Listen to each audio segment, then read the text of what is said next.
muka bumi cuma ada dua jalan, tidak ada jalan yang ketiga. Satu jalan yang benar, itu jalannya Allah subhanahu wa ta'ala, di mana ujung-ujungnya masuk kepada surga. Dan di dunia pun mendapatkan kebahagiaan.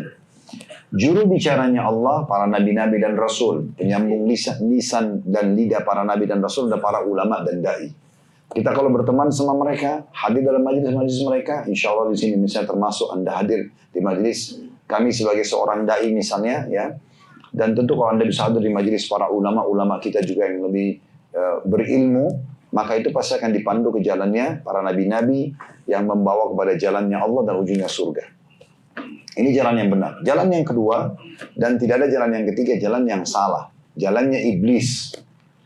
Dia mengajak ke neraka. Itu sudah Allah sebutkan dalam banyak ayat Al-Quran.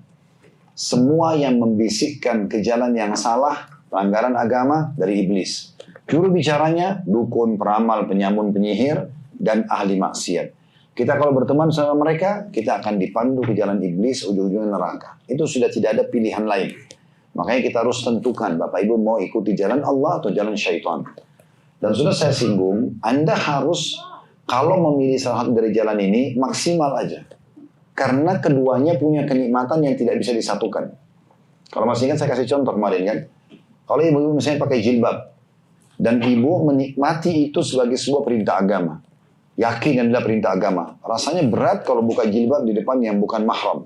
Begitu kan? Contoh ibu dulu di ruang tamu rumah, tiba-tiba ada laki-laki yang bukan mahram nyelonong, lalu kelihatanlah rambutnya. Apa yang terjadi? Ibu pasti akan merasa menyesal. Benar nggak? Nah, jadi pasti kita akan merasa menyesal. Kenapa? Karena ibu sudah menikmati jilbab itu, kan gitu. Nah, lawannya ibadah jilbab adalah buka jilbab, kan gitu ya. Nah, pasti ibu juga kalau satu waktu jalan melihat ada muslimah tidak pakai jilbab, kita pasti merasa sayang ya. Kenapa dia tidak berjilbab? Kadang-kadang ada juga di antara kita yang menasehatinya karena dia mau dapat pahala dalam berdakwah, begitu ya. Nah, kenikmatan ini muncul kenapa? Karena Bapak Ibu memang memaksimalkannya, gitu ya.